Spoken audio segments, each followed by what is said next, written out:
लोकसंख्या हा टॉपिक असेल आणि त्याच्यावर आयोगामध्ये प्रश्न विचारला गेला नसेल असं तर फारच क्वचित तुम्हाला पाहायला भेटते. मग त्यासाठी आपण काय करतो, असे टॉपिक्स PYQच्या माध्यमातून प्रिपेअर करत असतो. मग विदर्भ आयएस अकॅडमीने PYQसाठी एक बुक तयार केलेलं आहे. पहा, PYQ क्रक्स नावाचं जे आपलं पुस्तक आहे याची सुधारित दुसरी आवृत्ती आपण आता लॉन्च केलेली आहे, की ज्याच्यामध्ये तुम्ही पाहता राजपत्रित पूर्व असू द्यात, राजपत्रित मुख्य असू द्यात, किंवा गट ब पूर्व परीक्षा असू द्या, किंवा गट ब गट क मुख्य परीक्षा असू द्या, या सर्व एक्झाम्समध्ये विचारलेले जे वन लायनर स्वरूपातले क्वेश्चन होते, ठीक आहे, हे प्रश्न उत्तरे आपण वन लायनर नोट्सच्या स्वरूपामध्ये विद्यार्थ्यांना या बुकमध्ये उपलब्ध करून दिलेलं आहे. आता उदाहरणार्थ बघूया लोकसंख्या या टॉपिकबद्दल.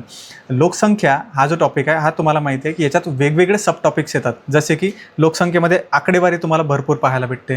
त्यानंतर जसं की आपण पाहतो दशवार्षिक वाढ यावर काही क्वेश्चन विचारलेले आहेत, घनता या मुद्द्यावर काही क्वेश्चन विचारलेले आहे, साक्षरता या मुद्द्यावर. तर टॉपिक वाईज तुम्हाला कोणत्या टॉपिकवरती कसे क्वेश्चन विचारले गेले होते याच्यामध्ये दिलेलं आहे. जसं की 2001 ते 2011 या दशवार्षिक काळामध्ये आपण पाहतो की लोकसंख्या वाढीचा जो दर होता तो 6.74% तुम्हाला घटलेला पाहायला भेटतो.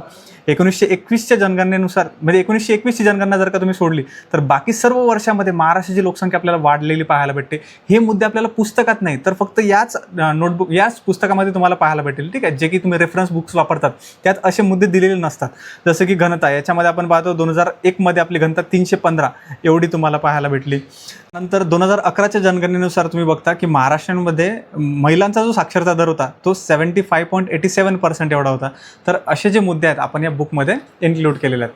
तरी हे बुक तुम्हाला परचेस करायचं असेल किंवा याची आणखी इन्फॉर्मेशन हवी असेल तर तुम्ही आपल्या अकॅडमीच्या नंबरवर संपर्क साधू शकता. धन्यवाद.